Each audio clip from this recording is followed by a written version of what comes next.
दो प्रकार की प्रवृत्ति होती है, एक अच्छी प्रवृत्ति भी होती है और एक बुरी प्रवृत्ति भी होती है।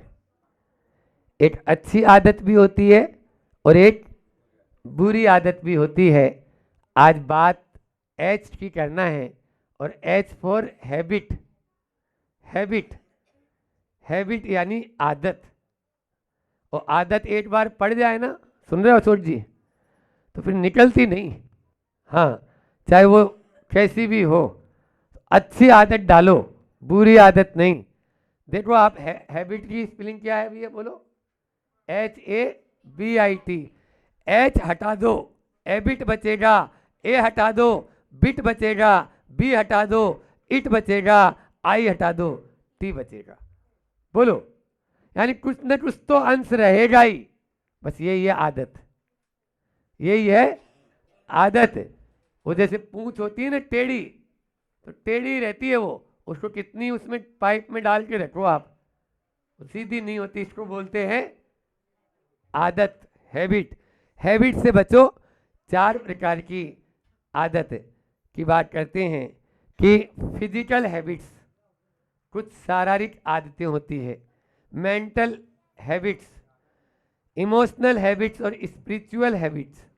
हाँ, पहला है फिजिकल हैबिट, शारीरिक आदत। अच्छी आदतें क्या है, जैसे जल्दी उठना और जल्दी सोना। स्वस्थ रहना चाहते हो, हाँ, तो स्वस्थ क्या बोलते हैं, early to bed, early to rise, healthy wealthy and wise. 8 तारीख को भी मैंने ये सूत्र दिया था कि आपको यदि स्वस्थ रहना है, आपको यदि बुद्धिमान बनना है और आपको यदि धनवान बनना है, तो सूरज के उड़ने से पहले उठ जाओ। सूरज के उड़ने के बाद में उठेंगे तो उसके जीवन में कभी भी सूरज नहीं उगेगा, उसके जीवन में कभी भी सूरज नहीं उठेगा। सुबह उठ के योगासन करना, ये अच्छी हैबिट्स है। आदत की बात कर रहे हैं अपन, तो आदत में शारीरिक आदत क्या हो गई, सुबह जल्दी उठना, फिर शाम को रात में जल्दी सो जाना 9 बजे तक, और योगासन करना, अपनी दिनचर्या 2 बार भोजन करना, दिन भर चरते ही नहीं रहना, समझ में आया, और अच्छे से भरपेट टाइम से भोजन करना और लाइट भोजन करना। ऐसा नहीं कि जो कचरा पट्टी आए और लेटर बॉक्स की डब्बे में जैसे अंतर्देशी लिफाफा पोस्ट कार्ड सब डाल देते हो, वैसे इसमें डाल दो अंदर fast food, junk food, battery item, कुछ भी पाउच के आइटम कुछ भी डाल दे, तो ये सब अपने लिए हानिकारक है। इस प्रकार से ये शारीरिक फिजिकल हैबिट्स। फिर मेंटल हैबिट्स, कुछ मानसिकता, मेंटल भी यानी जो है ना इस प्रकार की होती है। आलसी प्रमादी होते हैं कुछ लोग, प्रमादवशात कुछ लोग। हाँ, ध्यान से सुनो, आवाज तो आ ही रही ना आपको। हाँ, हमारी आवाज तो वॉल्यूम तेज है, कोई दरकत नहीं, बिना माइक की माइक अपना। तो मेंटल हैबिट्स यानी आलसी प्रमादी, या अपने जीवन में जहाँ गिर गया वहाँ पड़ गया, उसको मेंटल हैबिट्स यानी आलसी प्रमादी जीवन हमारे लिए मानसिकता को अधोगति की ओर ले जाने वाला है। अच्छी आदतें ही हमारे सफल जीवन का आधार है, लिख लो। सुन रहे हो बच्चों, अच्छी आदत सफल जीवन का आधार है। यदि मान लीजिए आदतें अच्छी नहीं, तो 3 काल में हमारा जीवन भी उन्नत नहीं होगा। इमोशनल भावना, इमोशनल हैबिट्स, कुछ लोगों को रोने की आदत होती है, थोड़ा सा डांट दिया तो रोना ही शुरू कर देते है ना, कुछ भी हुआ और रोना शुरू। और महिलाओं के तो आंखों में पूरा का पूरा समुद्र भरा हुआ ही है। एक बार एक संत ने कहा, बड़े संत ने, नाम नहीं बता रहे, ठीक है ना, महिलाओं के आंसुओं के समुद्र ने पुरुषों को डुबो दिया। महिलाओं के, बुरा नहीं मानना, महिलाओं के आंसुओं के समुद्र ने पुरुषों को डुबो दिया, बिल्कुल भरा है। तो ऐसा इमोशनल नहीं, बात बात पर इमोशनल तो हो जाओ, भावना अच्छी है, लेकिन ऐसी भावना नहीं जिद्दी बन जाना है ना, बात बात में अपन कुछ भी जिसको बोलते हैं ना झिटक कर जवाब देना, टेढ़े मुंह, सीधे मुंह बात ही नहीं करना ऐसे। तो इस प्रकार से इमोशनल, अपने आप में ना कहने की आदत। अभी अभी मिले हमें एक आदमी, वो उनको मैंने समझाया भाई तुम एक नियम ले ले कि कोई भी काम के लिए हाँ बोलो ना। देखो इम्पॉसिबल शब्द क्या बोल रहा है बच्चों, इम्पॉसिबल, इसकी इंग्लिश क्या है, आई एम पॉसिबल। इम्पॉसिबल खुद बोल रहा है आई एम पॉसिबल, मैं संभव हूं, इस संसार में असंभव कुछ भी नहीं है, सब कुछ संभव है, बस आपको विश्वास करने की जरूरत है। यदि विश्वास कर लोगे तो आपके लिए मंजिल आसान हो जाएगी, आपकी आदत अच्छी हो जाएगी। कभी ना मत बोलो, पहले हाँ बोलो। गुरुजी ने कहा, माँ ने कहा, पिता ने कहा, हाँ जी। उसके बाद में धीरे से यदि मान लीजिए नहीं बन पा रहा है तो आप बोल दो कि महाराज जी ऐसी ऐसी बात है। लेकिन आदमी सीधे ही ना बोल देता है। आज बच्चों को कुछ भी बोलो, सबसे पहले वो ना बोलेंगे। क्यों? फिर सीखा तो आप ही से, और कहीं से तो आया नहीं। तो अपन को ना नहीं बोलना है। उसके बाद में अच्छी भावनाएं अपन रखेंगे तो अपने उन्नति की ओर चलेंगे। स्पिरिचुअल यानी सकारात्मक सोच। अपन हमेशा गिलास एक आधा पानी से भरा हुआ है तो आप उसको आधा भरा हुआ भी देख सकते हो, आधा खाली भी देख सकते हो। आपकी दृष्टि में वो कैसा लगता है ये देखो। आप यदि आधा भरा हुआ देखेंगे तो हमेशा भरे हुए रहेंगे, और खाली की ओर दृष्टि रखोगे तो खाली रहेंगे। एक बार ऐसा हुआ, एक व्यक्ति के यहाँ मेहमान, उसने सबको बुलाया। अब उसने क्या किया, सबको काजू बादाम पिस्ता बना हुआ दूध दिया। अब दूध काजू बादाम पिस्ता का जितना बनता है उतना ही, और फिर ओटाने के बाद तो थोड़ा कम ही हो जाता है। तो आधा आधा गिलास सबको दिया। एक की दृष्टि क्या थी, वाह क्या दूध पिलाया, काजू बादाम पिस्ता मेवा डला हुआ। और दूसरे ने बोला दूध भी पिलाया, तो कितना कहीं आदमी है, आधा गिलास दूध पिलाया। बोलो, तो एक की आधा गिलास खाली की ओर दृष्टि जा रही है। आप भी यदि मान लीजिए स्पिरिचुअल हैबिट्स अपनी अच्छी बनाना चाहते हो, अपनी सोच को सकारात्मक सच को, इसके लिए मैं 4 बातें आपको बता रहा हूँ, 4 मंत्र दे रहा हूँ। वो मंत्र याद कर लो कि इन 4 बातों के माध्यम से हम अपनी बुरी आदतों को छोड़ सकते हैं और अच्छी आदतें अपने में अपना सकते हैं। पहला, दृढ़ इच्छा शक्ति। दृढ़ इच्छा शक्ति, आप में दृढ़ इच्छा शक्ति होना जरूरी है। अपने दोष, अपनी दुर्बलता, अपने दुर्गुणों को दूर करना चाहते हो, इच्छा शक्ति तो प्रबल बनानी पड़ेगी। दूसरा है संकल्प शक्ति, दृढ़ मजबूत हो। पहला है इच्छा शक्ति, फिर संकल्प शक्ति। जो संकल्प ले लिया उस संकल्प से टस से मस नहीं होने का। एक बार संकल्प ले लिया, अब उसमें कोई रद्दोबदल नहीं करेंगे, चाहे कुछ भी हो जाए। ठान लो। हमेशा एक मंत्र देता हूं मैं, और आपको भी दे रहा हूं कि ठान लो तो जीत है, और मान लो तो हार है। बोलो सब एक साथ, ठान लो तो जीत है, और मान लो तो हार है। आपने हार मान ली, युद्ध के मैदान में जाने की जरूरत नहीं है, क्योंकि आपने यहीं से हार मान ली। अब आगे जाके क्या कर लोगे आप। फिर तीसरी बात, विश्वास। आपका विश्वास मजबूत होना चाहिए, दृढ़। आपका यानी फेथ, जितना विश्वास मजबूत होगा उतना ही मंजिल आसान होगी, उतना ही लक्ष्य के करीब पहुंच जाओगे। विश्वास के आधार पर आप पत्थर में से भी पानी निकाल सकते हो। एक ने बोला तो क्या पत्थर से पानी निकाल सकते हैं? तो ये बताओ महाराज जी, क्या विश्वास के आधार पर चलनी में पानी ठहर जाएगा? हमने जवाब दे दिया, हाउ ठहर जाएगा। कैसे ठहर जाएगा? बस तुम्हारे में धीरज होना चाहिए, थोड़ा सा धैर्य होना चाहिए। बर्फ बनने तक, बर्फ बनने जितना धैर्य है तो चलनी में आप पानी को भी ठहरा सकते हो। इतना विश्वास आप में जागृत हो जाए तो फिर आपकी आदतें और अच्छी हो जाएगी। और चौथा है समर्पण। जो आपका लक्ष्य है, जो आपका उद्देश्य है, उसके प्रति समर्पण होना चाहिए। जैसे अभी मैंने बोला था कि जीवन का उद्देश्य क्या है। अब उद्देश्य आपने तय कर लिया, यदि आपने उसके प्रति समर्पण नहीं है, आपने टिकट तो लिया है दिल्ली का और बंबई की ट्रेन में बैठ जाएंगे तो क्या होगा? बोलो, गलत हो गया ना? तो आपका समर्पण ही नहीं है। क्योंकि हर आदमी सुखी होना चाहता है, लेकिन काम क्या ही करता है? बोलो, दुर्योधनी प्रवृत्ति है सब व्यक्तियों की। दुर्योधन क्या कहता था? जानामि धर्मम न च प्रवृत्ति और जानामि अधर्मम न च निर्वृत्ति। मैं धर्म को जानता हूं प्रभु, लेकिन उसमें प्रवृत्त नहीं हो सकता, और मैं अधर्म को भी जानता हूं प्रभु, लेकिन उसको छोड़ नहीं सकता। यह स्थिति बनी हुई है। ऐसे में समर्पण हमारा सही नहीं कहलाएगा। इसलिए बुरी आदतों को छोड़ो। एक बुरी आदत बहुत ज़्यादा रहती है, उसको मैं बाद में लेऊंगा।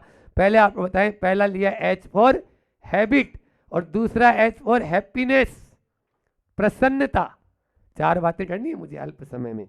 हैप्पीनेस, हैप्पीनेस होना बहुत जरूरी है आपके। देखो, समृद्धि महत्वपूर्ण नहीं, संतुष्टि महत्वपूर्ण है।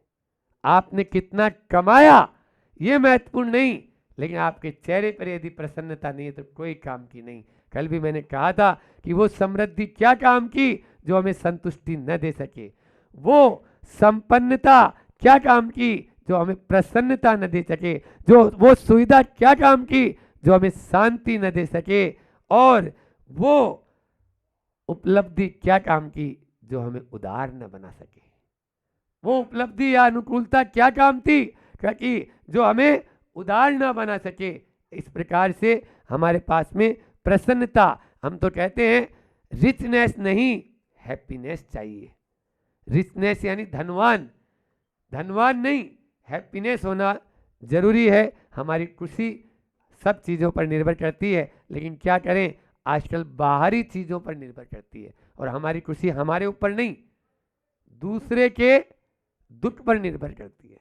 आप देखो, बेटा 80% मार्क्स लेके आया,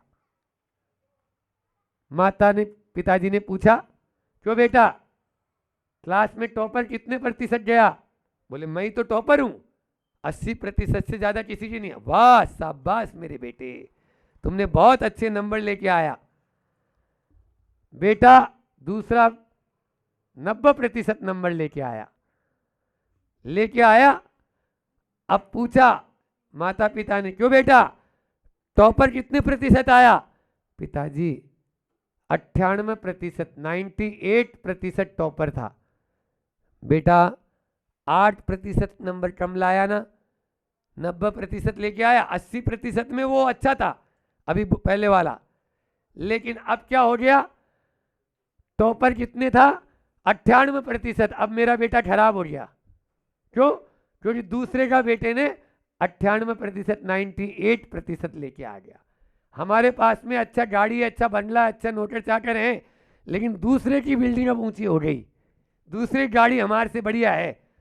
ये है हमारी हैप्पीनेस का आधार। कैसे हो पाएगा? वो आदमी कभी सुखी हो भी नहीं सकता और कोई भी उसको सुखी नहीं कर सकता। दूसरों को अपना आधार मत बनाओ, हम अपना आधार स्वयं बने। तो पहला दिया हमने हैबिट्स, बुरी आदतों को छोड़ो। दूसरा दिया मैंने प्रसन्नता, हैप्पीनेस। बहुत बढ़िया दादाजी तो पूरा।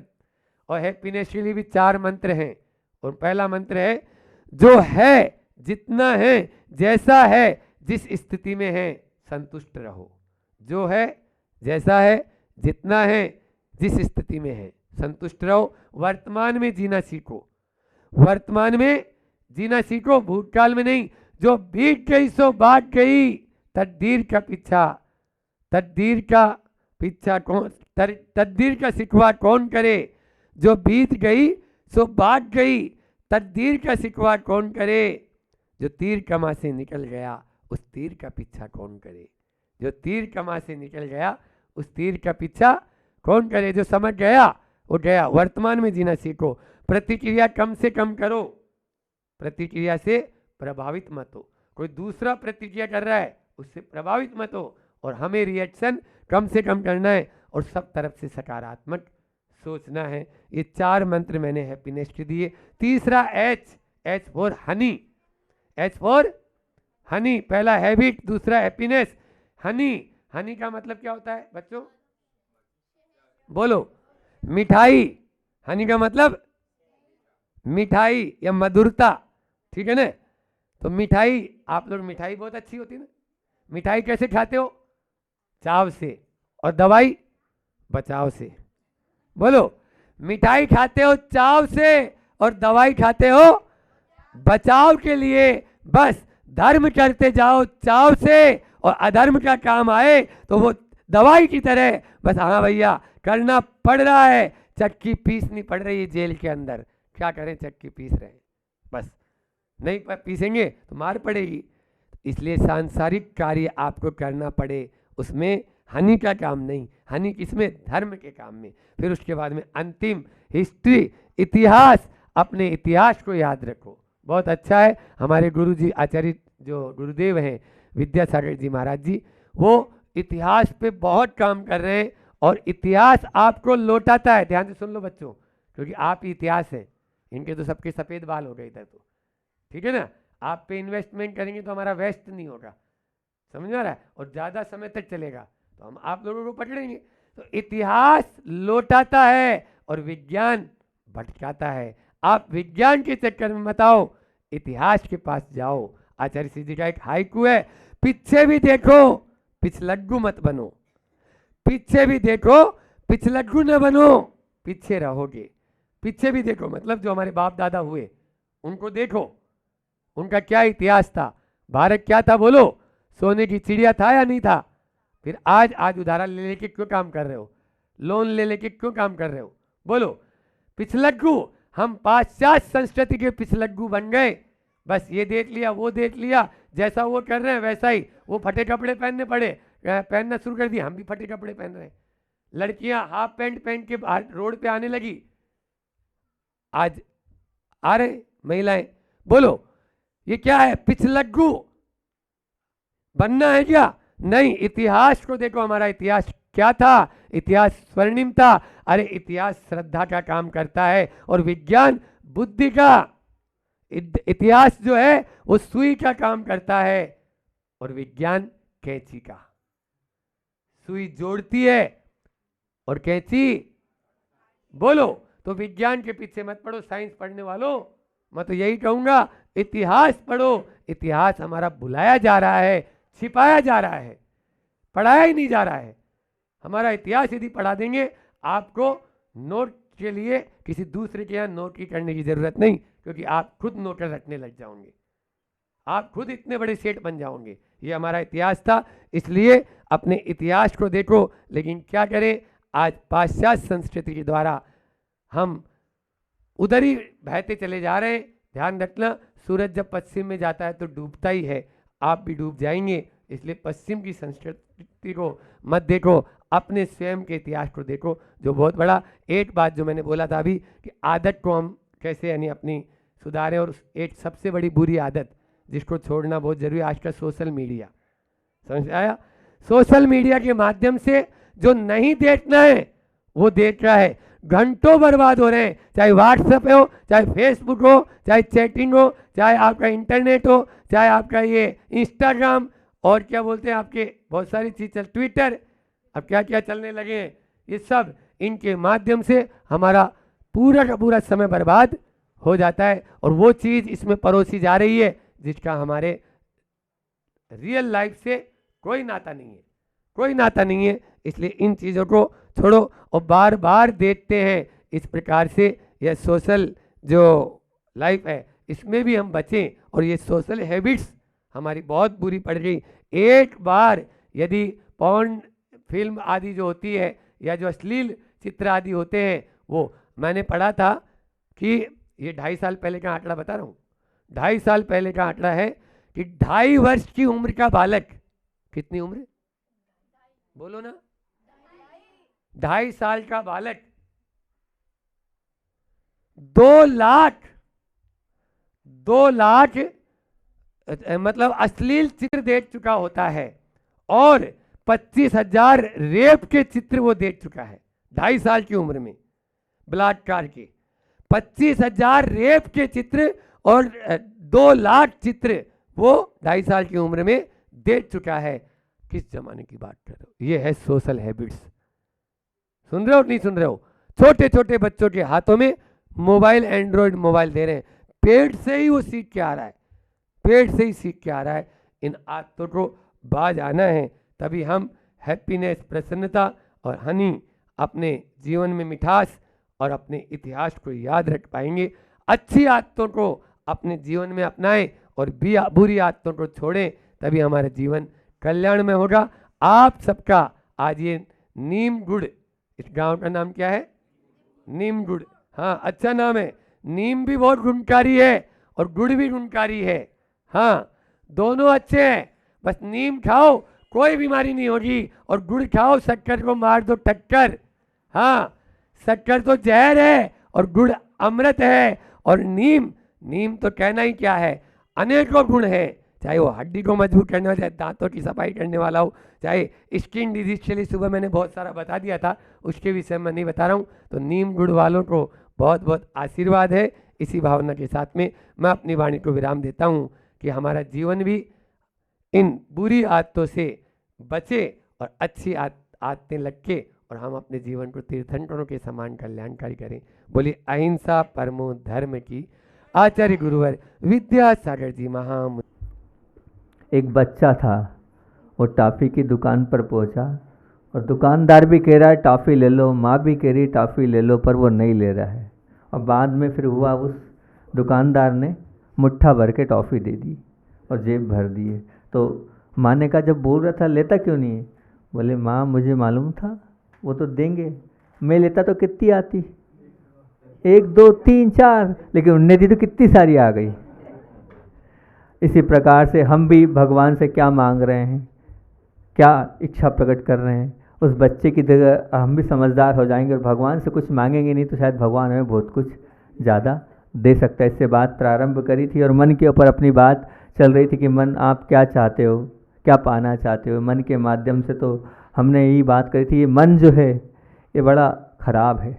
मन के माध्यम से हम अच्छा कम सोचते हैं, बुरा ज़्यादा सोचते हैं। आपको कपड़ा अच्छा पसंद, मोबाइल अच्छा पसंद है ना, मकान अच्छा पसंद, फिर मन के विचार अच्छे क्यों नहीं पसंद? लेकिन मन के विचार हमारे जो है अच्छे नहीं चलते हैं। सारी दुनिया के दुख आप अपने मन से ग्रहण करते जा रहे हैं। कल हमने आपसे ये भी कहा था कि मन की रोड पर ना ट्रैफिक है, ना सिग्नल की कोई समस्या है और ना ही साइड की कोई भी मगजमारी है, फिर भी हमारा जो मन है वो गलत मार्ग पर और गलत रास्ते पर जा रहा है। इसके अनेक उदाहरण भी दिए थे और ये भी कहा था कल कि हमारा मन घटना से दुखी नहीं है, अर्थ घटन से दुखी है। अर्थ घटन अर्थात मन की सोच से दुखी है। एक परिस्थिति में एक व्यक्ति है और उसी परिस्थिति में दूसरा व्यक्ति भी है, लेकिन एक खुश है और एक बहुत ज़्यादा दुखी है। उसका कारण यही है कि हमारी मन की जो सोच है वो बहुत ही निम्न स्तर की, और मन के माध्यम से हम अपने आप को दुखी और कष्ट में महसूस कर रहे हैं। 6 बातें अपन प्रतिदिन करते आ रहे हैं, आज भी आपके सामने रखता हूँ। पहली चीज़ है पैसा, दूसरी चीज़ है पुरुषार्थ, तीसरी चीज़ है पुण्य, चौथी चीज़ है प्रेम, पांचवी चीज़ है पीड़ा और छठवीं चीज़ है परमात्मा। पैसा, पुरुषार्थ, पुण्य, प्रेम, पीड़ा और परमात्मा, ये 6 बातें हैं। मन उत्तरोत्तर ये जो है, ये जो 6 बातें हैं, ये 6 बातें उत्तरोत्तर अधिक ताकत वाली है, अधिक बलशाली है, अधिक इनमें सामर्थ्य है। क्योंकि ये संसार की 6 बातें 6 ताकत हैं। पैसा बहुत बड़ी ताकत है, पैसे के बिना संसारी प्राणी नहीं चल सकता है। आज हर चीज़ चाहिए, हर वस्तु चाहिए, तो उसके लिए क्या चाहिए? पैसा। मतलब पैसे का एक महत्व है, पैसे के बिना कुछ नहीं चलता। पैसा बहुत बड़ी ताकत रखता, बिल्कुल बहुत अच्छी बात है, वो तो रखता ही है। अब मैं कहता हूँ कि पैसे से भी बड़ी ताकत पुरुषार्थ है, पैसे से भी बड़ी ताकत पुरुषार्थ है, क्योंकि पुरुषार्थ के बिना पैसा आएगा नहीं, बिल्कुल आएगा नहीं। जिसको दूसरों पर भरोसा रहता है वो क्या करता है? आज एक बालक से बात चल रही थी, उसके माता पिता ने बोला क्या करना है, इसको कहाँ पढ़ने भेजना है बालक को। तो हमने बालक से कहा कि जब अपने घर में सब कुछ है, सब अपन संपन्न हैं, व्यापार है, सब कुछ है, तो फिर अपन को बाहर जाना ही नहीं है, तो विकल्प करना क्यों?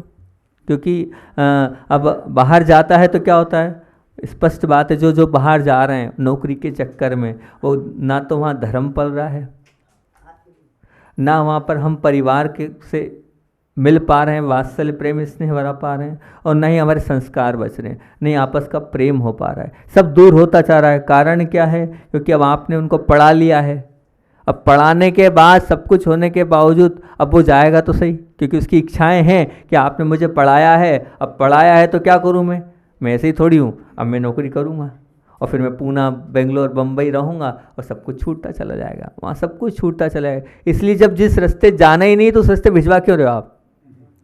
जब अपने सब कुछ है, और कितना पैकेज मिलेगा? 8 लाख 10 लाख रुपए साल का, इतना पैकेज मिलेगा, उससे ज़्यादा आप कर लेते हो। मेरे एक मित्र, मतलब बचपन का एक मित्र था, उसने पढ़ाई करी, अब घर का अच्छा बड़ा सब कुछ, व्यापार सब कुछ था। अब वो व्यापार सब कुछ होने के बावजूद भी हम तो अलग लाइन में निकल गए, वो आईटी लाइन में निकल गया। अब वो अच्छा वाला पैकेज सब कुछ बहुत अच्छी है, लेकिन उसने किया है तो वो बोलता है मैं तो बाहर ही रहूँगा। अब माता पिता यहाँ अकेले हैं, सब कुछ अकेले कर रहे हैं, अकेले मेहनत कर रहे हैं, और बच्चा बाहर रह रहा है। 14-15 लाख का पैकेज, उससे कई गुना ज़्यादा यहाँ पर सेटअप हैगा, लेकिन नहीं, बाहर ही रहना है, और बाहर है वो सब कुछ दूर हो गया, परिवार से दूर हो गया, सब कुछ दूर हो गया। क्या साल में 1 आध बार आता है, चला जाता है, क्या मतलब? माता पिता की क्या स्थिति होगी यहाँ? माता पिता बीमार हैं, कौन देखने वाला है? क्या हो रहा है? अगर मान लो चले भी गए तो आप कब आओगे, कब देखोगे? तो क्या मतलब ऐसे पैसे से? तो इस प्रकार के पैसे से कोई मतलब नहीं होता। इतने कहता हूँ, मल्टीनेशनल जो कंपनियां हैं, जो बाहर की कंपनियां, ये आपका कस निकाल रही है। 1 2 3 का प्रोग्राम चल रहा है। 1 2 3 का मतलब वो पैसा एक देती है और काम जो है 3 लोगों का लेती है। पैसा एक का देती है लेकिन काम 3 लोगों का लेती है, परंतु फिर भी आप पीछे ही पागल हैं उसी के कि नहीं, बच्चा पढ़ेगा और पढ़ने के बाद कुछ करेगा, लेकिन वो कुछ करने की बजाय वो गलत राह पर जा रहे हैं। आजकल बहुत सारे बच्चे देखे हमने, तो जाते तो हैं, लेकिन जाने के बाद अभी 8 दिन पहले 5 फैमिली आई थी। अब 5 फैमिली आई थी, 5 फैमिलियों में से 2 फैमिली ने अलग अलग बात करी। एक ही स्थान की आई थी, नाम नहीं लूँगा नहीं तो फिर सब ओपन हो जाएगा। अब 2 फैमिली थी, उनकी जो बालिकाएं थी सब बाहर पढ़ रही हैं। अब वो बाहर पढ़ रही हैं, बाहर नौकरी लग रही है। सब ने आके अलग अलग से बताया, अच्छा परिवार है, बहुत बढ़िया परिवार है। तो उन्होंने बताया, बोले हमारी वो बालिका मान नहीं रही शादी के लिए, कहीं और जुड़ाव हो गया है। अब जो दूसरे सज्जन थे छोटे वाले, वो आए, उनने भी यही अपनी बात रखी। बोले वो क्या करें, वो बिल्कुल मानने को तैयार नहीं। और फिर वो इशू ऐसा देती है कि जिसको मैंने देखा नहीं उसके साथ कैसे विवाह कर सकती हूँ।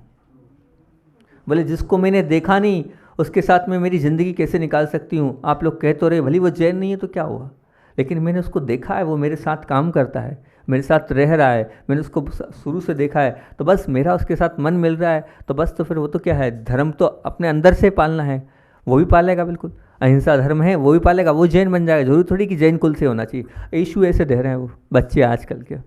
तो उसका कारण, उसका हेतु क्या है? वो आपने इस प्रकार की पढ़ाई करने के लिए बाहर भेजा है। मुझे ये समझ में नहीं आता है कि क्या आप लोगों ने पढ़ाई घर में रह के, या जहाँ आप जिस स्थान पे वहाँ क्या पढ़ाई नहीं होती है क्या? वहाँ होती है ना। क्या आप लोग बुद्धू हो? क्या आप लोगों को कुछ आता नहीं है? ऐसा तो कुछ नहीं है। लेकिन फिर भी आप लोग बाहर, क्या पता है कि वो लग गया, बाहर जाकर पढ़ना मतलब एक बहुत बड़ी बात है। बाहर बच्चों को पढ़ाना एक बहुत बड़ी बात है। ये निकाल दो इस भूत को। आप ये भूत जो आपने रख रखा है, अपने बच्चों को संस्कारित तो आप कर नहीं पा रहे हो, उल्टा उनको आप गड्ढे में डाल रहे हो। कौन देखने वाला है वहाँ? इंदौर का हाल चतुर्मास में देखा था मैंने, वहाँ के बच्चों से मिला था मैं। वहाँ के बच्चों की जब बातें सुनी तो ऐसा लगा कि कहाँ जा रहा है हमारा ये। और हम लेकिन सबको बाहर ही पढ़ाना है, वहाँ भेजना है। कौन से स्थान पे एक कोचिंग चलती है, कोटा वहाँ भेजना है। अब कोटा वाले बच्चे मुझसे बात करते हैं आके, जब मैं उनसे पूछता हूँ तो उनके हाल पूछता हूँ तो समझ में आता है क्या कर रहे हैं वो लोग। और फिर दूसरा प्रेशर ये है कि कोटा की वो जो कोचिंग में आपने भेज दिया है, अब वो उतने नंबर नहीं आते और डिप्रेशन में रहते हैं, और डिप्रेशन में और बीमार भी होते हैं। और कई बार तो वो प्रतिभा स्थली की एक बहन थी, बहुत इंटेलिजेंट, बहुत अच्छे परिवार से, सब कुछ अच्छा था, उसको कोटा पढ़ने भेजा। उसकी वो जो महीने भर में कुछ टेस्ट होते हैं, उस टेस्ट में उसके नंबर कम आए तो किसको मुंह दिखाऊंगी मैं? उस मुंह दिखाने के चक्कर में उसने सुसाइड कर ली। ये है। अब आप पैसा और पुरुषार्थ की अपनी बात चल रही है, लेकिन उस बालक को देखकर मुझे ये याद है। इसलिए मैं तो हमेशा कहूँगा कि अपना बच्चा है, भले ही हम कम कमाएं लेकिन अपने पास रखे तो बहुत अच्छी बात है, अपनी देख रेख में रखे तो बहुत अच्छी बात है। कि नहीं तो बाद में हाथ से निकल जाएगा तो फिर क्या करेंगे हम? अब वो जो दोनों माता पिता हैं उनकी क्या स्थिति थी वो तो मैं जान रहा हूँ। उनने मेरे से कैसे बात करी थी कि महाराज जी क्या करें, हम बहुत दुखी हैं, इतने बड़े परिवार के हैं हम, और लेकिन अब वो मानने को तैयार नहीं है। अब आप लाख प्रयास कर लो, रोज़ इस चीज़ को लेकर बहस होती है। ये स्थिति आप लोगों के साथ ना हो, आप लोगों के परिवार में ऐसा ना घटे। ये मेरी बात आप ध्यान से सुन लें। आप बेटे हैं, आपने प्रश्न किया था, इसलिए आपके प्रश्न का जवाब हम दे रहे। संस्कारों को आप बताएं, क्योंकि पुरुषार्थ से ज़्यादा ताकत मैं तो मानता हूँ पैसा, और पैसा से ज़्यादा ताकत पुरुषार्थ में। लेकिन पुरुषार्थ से भी अगर मैं ज़्यादा ताकत मानता हूँ तो मानता हूँ पुण्य में। पुरुषार्थ से भी ज़्यादा ताकत है कि पुण्य में, क्योंकि पुण्य वो है कि पुण्य से सब कुछ मिलता है। कैसे पुण्य से सब कुछ मिलता है? मैं बार बार बोलता हूँ, ज़रूरी नहीं है कि पुरुषार्थ से ही सब कुछ मिलता है। यहाँ तक तो मैं तो कहता हूँ, हमेशा बोलता हूँ, पुण्य में वो जयते आपके लिए, और श्रम में वो जयते या पुरुषार्थ में वो जयते साधुओं के लिए। क्योंकि पुण्य में वो जयते इसलिए आपके लिए कि एक व्यक्ति बैठा है दुकान पर, और दूसरा सामने वाला भी बैठा है दुकान पर, लेकिन एक के 1 लाख हो रहे हैं और एक के 10,000 हो रहे हैं। दोनों ने पुरुषार्थ तो एक जैसा किया है, लेकिन उसके 1 लाख और आपके 10,000, ऐसा क्यों? मतलब वहाँ क्या कमी है? तो वहाँ पर पुण्य में जयते। और हम, हमारे लिए क्या है? हमारे लिए पुरुषार्थ में जयते ही है। हमें तो धूप में ही जाना पड़ेगा, हमें तो ठंड में ही रहना पड़ेगा, हमें तो गर्मी में ही रहना पड़ेगा, तब हमारे वहाँ कर्मों की निर्जरा होगी, तब हम आगे बढ़ पाएंगे। इसलिए पुण्य में जयते और पुरुषार्थ में जयते। तो आपके लिए पुण्य में जयते। मान लीजिए वो पुण्य की बात बताएं आपको, पुण्य की ऐसी महिमा है कि केवल ज्ञानी हैं। अब केवल ज्ञानी हैं दोनों, कौन कौन? तीर्थंकर भी केवल ज्ञानी हैं और सामान्य भी केवल ज्ञानी, दोनों केवल ज्ञानी हैं। लेकिन आकर्षण तीर्थंकर के प्रति आपका ज़्यादा क्यों? पुण्य की महिमा। दोनों का केवल ज्ञान दोनों के पास है। ऐसा नहीं कि एक के पास है, दूसरा केवल ज्ञान है और एक के नहीं, लेकिन सबका कहाँ पर है? उसी जगह पर। कहाँ? तीर्थंकर। क्यों? क्योंकि पुण्य की महिमा है, पुण्य की लीला है, पुण्य का ही सब कुछ खाने वाला है। मान लीजिए पुण्य क्या है? एक टंकी है, उस टंकी में से पानी आ रहा है, तो पानी आ रहा है नल के माध्यम से, लेकिन टंकी में होगा तभी तो आएगा ना, तभी तो आएगा। बिना टंकी के आ सकता है क्या पानी? नहीं आ सकता है। तो पुण्य होगा तो आपको निश्चित तौर से सब कुछ मिलता चला जाएगा। एक बार की बात है, वो अरब देश में पानी नहीं है, वहाँ पानी नहीं है, तो वहाँ का एक व्यक्ति आया, उसने देखा ये तो बस कुछ नहीं, पानी के लिए नल चालू करो, ये सिस्टम है, बस पानी इससे निकलता हैगा, अपन तो एक काम करो, उसको निकाल के ले चलो। बस उसने जो है वो निकाला, रख लिया, ले गया और फिट कर दिया। अब वो घुमाए तो बताओ पानी निकलेगा क्या? पानी 3 काल में नहीं निकल सकता है। क्योंकि पानी इसलिए नहीं निकलेगा, उसका कारण यही हैगा कि अगर होगा तो निकलेगा ना। ऐसे आपके पास पुण्य होगा तो ही ये मान के चलना आप आगे अपने जीवन में बढ़ सकते हो। और मैं तो कह रहा हूँ, पुण्य से बढ़कर कोई चीज़ है तो पुण्य से बढ़कर है प्रेम। पुण्य से बढ़कर प्रेम कैसे? ताकत प्रेम में कैसे? तो आप बताओ, वो जो तीर्थंकर भगवान की अपन बात कर रहे हैं, तो वो तीर्थंकर भगवान का पुण्य भी काहे से बढ़ा है? प्रेम से बढ़ा है। क्योंकि तीर्थंकर भगवान ने प्रेम किया था, पूरे जग से प्रेम किया था, सबको अपना स्वीकार किया था, तभी तो आज देवलोग उनकी सेवा कर रहे हैं, तभी तो आज षड ऋतु के फल खिल गए, तभी तो जो छत्र चमर भामंडल आदि ये सब काय से हो रहे हैं? पहले उन्होंने उसका बीज बोया था। क्या? सबसे प्रेम किया था, सबसे स्नेह किया था, उस प्रेम के कारण ही सब जगत से प्रेम किया था, उसके कारण प्रेम किया था, इसलिए आज ये सब कुछ उनका पुण्य फलित हो रहा, और कोई कारण नहीं है, वो सिर्फ प्रेम। तो मैं ये मानता हूँ कि पुण्य से बड़ी ताकत क्या है? प्रेम। जिसने प्रेम किया है, पुण्य को उसने अपने पास बुला के रखा है, पुण्य उसके पास बिल्कुल आएगा ही। उसने इकट्ठा किया है तो कैसे किया है? अपने प्रेम से। पुण्य से बढ़कर प्रेम मानता हूँ। बताओ, माता पिता पर कितना प्रेम है आपका? धर्म से कितना प्रेम है आपका? जीव मात्र से कितना प्रेम है आपका? अगर माता पिता से प्रेम है, अगर धर्म से प्रेम है, अगर जीव मात्र से प्रेम है, तो ये मान के चलना आप पुण्य को प्राप्त करने की श्रृंखला में आगे बढ़ रहे हैं। आप पुण्य को अपने पास कब्जे में करने के लिए आगे बढ़ रहे हैं। सारी दुनिया के पुण्य का केंद्र स्थान है प्रेम। सारी दुनिया के पुण्य का केंद्र स्थान है प्रेम। अगर आपके पास प्रेम है तो आपके पास पुण्य आता चला जाएगा, बिल्कुल आता चला जाएगा। है कि नहीं प्रेम? बताओ, है अपने पास? सबके प्रति है। एक सास बहू को गर्म भोजन करा रही है, मतलब वो क्या है? प्रेम है। आप लोग से प्रेम इसलिए, जैसे आप लोगों से प्रेम है इसलिए तो यहाँ पर बैठ के हम क्या कर रहे हैं? प्रवचन कर रहे हैं, आप लोगों से प्रेम है, इसलिए तो शायद हो सकता है आपके बुलावे पे हम पारोला आ सकते हैं। आए, नियम नहीं, आए नियम नहीं, पर आ सकते हैं। आप लोगों से प्रेम वात्सल्य स्नेह है, इसलिए अगर प्रेम है तो निश्चित पुण्य है। ये पुण्य की सारी ताकत काय में है? प्रेम में। पुण्य का बीज क्या है? प्रेम है। जिसके पास प्रेम है वो सब कुछ, ये मान के चला, उसने सब कुछ प्राप्त कर लिया, बिल्कुल सब कुछ प्राप्त कर लिया है। प्रेम की बड़ी महिमा है, और आज वही सबसे बड़ी कमी है। आज बस प्रेम नहीं है, बाकी सब है। आज प्रेम नहीं है, बाकी सब है। आज भाई भाई अलग हो रहे हैं सिर्फ इसी से, किससे? प्रेम नहीं होने के कारण। प्रेम नहीं होने के कारण अभी एक घटना बताई, उसको बताता हूँ कि भाई बहन हैं, अब बहन को मकान दे दिया, मकान में पार्टनरशिप कर ली कुछ साल पहले, और जो भाई है वो समर्पित है क्योंकि बड़ी बहन है। अब देखो ये पैसा का कैसे की लीला कैसी हैगी कि अब वो जो बहन, मतलब जो जिया जी हैं, वो केस पे केस लगाए जा रहे हैं, कितना पैसा ले चुके हैं, ना वो मकान नाम करा रहे हैं ना कुछ कर रहे हैं। ये क्या है? ये क्या हो रहा है? और प्रेम भी समाप्त हो रहा है, किसके कारण? उस पैसे के कारण। और अब वो केस करे जा रहे हैं, जबकि मकान ना उनका है, लेकिन वो भाई इस हिसाब से है कि मेरे जियाजी है, मेरे पिता के समान है, वो नीचे मुँह करके बैठे हैं, सुने जा रहे हैं। लेकिन ये तो ठीक है क्या? बिल्कुल नहीं है। वो अपने साथ भी गलत कर रहे हैं और उनके साथ भी गलत कर रहे हैं, दोनों के साथ गलत कर रहे हैं।